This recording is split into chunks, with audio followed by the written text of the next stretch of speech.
Greeting cards ఉంటుండే. అప్పుడు రకరకాల గ్రీటింగ్ కార్డ్స్ ఉంటుండే.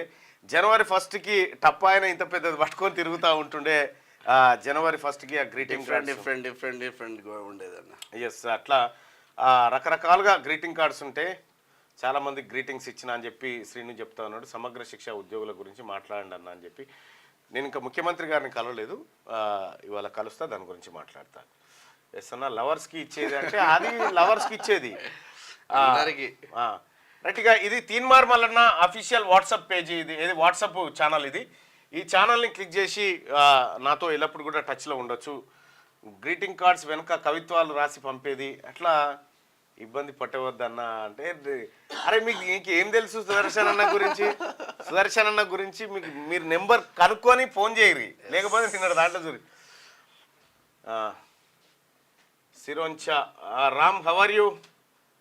జర్కిన్ కావాలన్నా అంటుండు రామ్ సిరోంచా నుంచి. సుదర్శన్ స్కూల్ టైంలో గ్రీటింగ్ కార్డులు ఇచ్చేవాళ్ళం, చాలా గ్రీటింగ్ కార్డ్స్ ఉండేటి. అవి ఎన్వలప్లో పెట్టి వేసేది.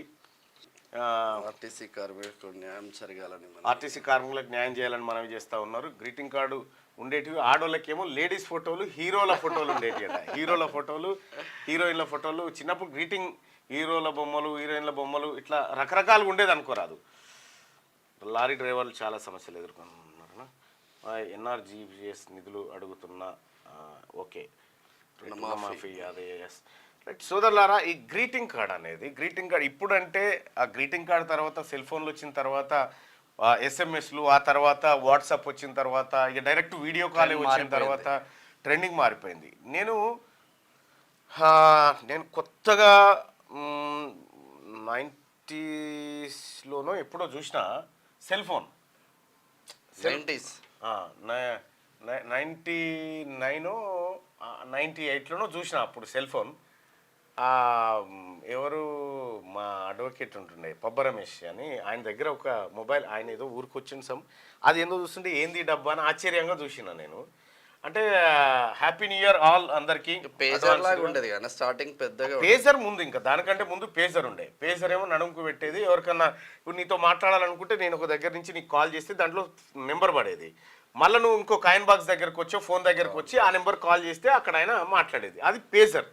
తర్వాత ఈ సిస్టమ్ ఏది సెల్ ఫోన్ వచ్చింది. ఆ తర్వాత మా అన్న దగ్గర ఉండే, మా అన్నయ్య దగ్గర నోకియా ఫోన్ ఉంటుండే. అది ఎయిర్టెల్. అది ఇల్లు ఎక్కితే తప్ప సిగ్నల్ రాదు. ఇల్లు ఎక్కితే తప్ప ఇంత పెద్దగా ఉంటుండే. యాంటీనా, ఇట్లా యాంటీనా ఉంటుండే దానికి, అది ఉంటుండే.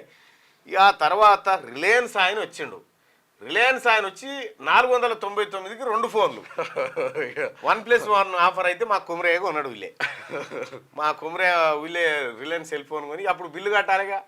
ఇక పాప మా బిల్లోడు తిరిగిపోయాడు అనుకో, అది వేరే వ్యవహారం. సరే, ఆ రకంగా సెల్ ఫోన్లని నేను చూసినటువంటిది 2000 సంవత్సరం మునిపే. నేను ఇన్కమింగ్ కూడా డబ్బులు ఉండేది కదా. 2000 సంవత్సరం మునుపా లేకపోతే 2000 సంవత్సరం తర్వాత, అంత పర్టికులర్గా 2000 ఒక 20 ఏళ్ళు అయ్యింది నేను సెల్ ఫోన్ చూసి. అంటే నాకు అప్పటికి సెల్ ఫోన్ ఉంది. ఏది 20 ఏళ్ళ క్రితం సెల్ ఫోన్ ఉంది నాకు. సెల్ ఫోన్ నేను అప్పుడు వాడినా. అంటే అప్పుడు సెల్ ఫోన్ అప్పుడప్పుడే కొత్తగా వస్తుంది. ఇక ఆ తర్వాత ఇక చిన్న ఫోన్లు.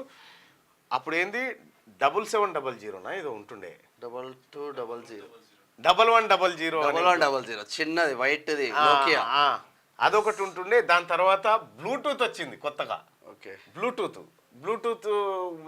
ఎట్లా మాట్లాడుతుండ్రా వీడు, సపోర్ట్ చేస్తలేడు అని అట్లా ఆశ్చర్యం ఉంటుండే. సో ఈ 99లో ఇన్కమింగ్ నెలకు 250 రూపాయలు కాదు, ఇన్కమింగ్ వస్తేనే కాలుకు ₹4.90 కట్టేది ఇన్కమింగ్ వస్తే. ఆ రోజులో రిలయన్స్ టు రిలయన్స్ ఫ్రీ పెట్టిండే అన్న అప్పుడు. అవును, 499. రిలయన్స్ టు రిలయన్స్ ఉండే. Nokia phones famous. నోకియా భారతదేశం నుంచి అంటే 2014 తర్వాత జనరల్ మోటార్స్, తర్వాత నోకియా, ఆ తర్వాత చాలా పెద్ద కంపెనీలు ఇండియా నుంచి వెళ్ళిపోయినాయి. టాటా సెల్ ఫోన్ ఉంటుండే, రిలయన్స్ ఉంటుండే, రిలయన్స్ మొబైల్ ఉంటుండే,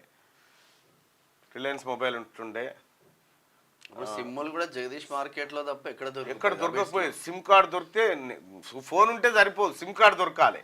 సిమ్ కార్డు మళ్ళీ దాంట్లో రకరకాల ఏది మళ్ళీ రీఛార్జులు చేసే సిమ్ వేరు, ఇవి రకరకాలు ఉంటుండే.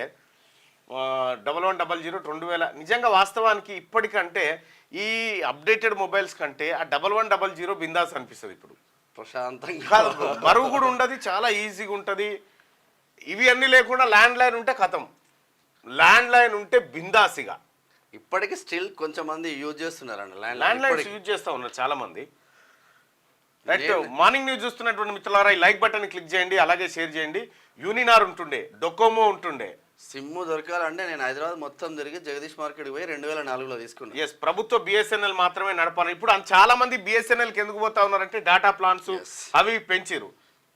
సో మన దరిద్రానికి వచ్చిన 6600 అని ఇంత పెద్దగా ఉంటుండే కాదు ఫోను, 6600 అని ఇంత పెద్దగా ఉంటుండే, వెయిట్ ఉండేది. ఒక్కోసారి మోటరోలానికి ఇంత దొడ్డు, మోటరోలా పెద్దది, మోటరోలా దగ్గర ఉండేది.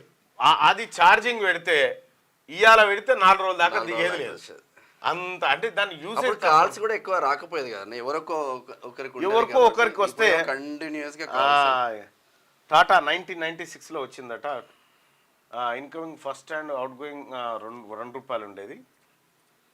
సో ఇట్లా రకరకాలుగా ఉండే. అన్న సుదర్శన్ అన్న ఫోన్ లిఫ్ట్ చేస్తలేడు, మళ్ళా కొట్టురి సుదర్శన్ అన్న ఆల్టర్నేట్ నెంబర్లు ఏమన్నా ఎవరికైనా కావాలంటే నేను ఆయన పక్కన ఉన్నోలే వాళ్ళలో తీసుకొని ఇస్తా. కానీ సుదర్శన్ అన్న ఎట్టి పరిస్థితిలో సాయంత్రం ఇక్కడ దిగేటట్టు చేయరు. ఎట్టి పరిస్థితిలో ఎక్కువసేపు ఆ ఢిల్లీలో వస్తే చలికి మంచి ఆవు చెడావు ఏమని కెరక. క్యూ న్యూస్ ఛానల్లో పనిచేయటకు అనుభవం గల సీనియర్ వీడియో ఎడిటర్స్ కావాలను సంప్రదించవలసిన నెంబర్ 8688926084.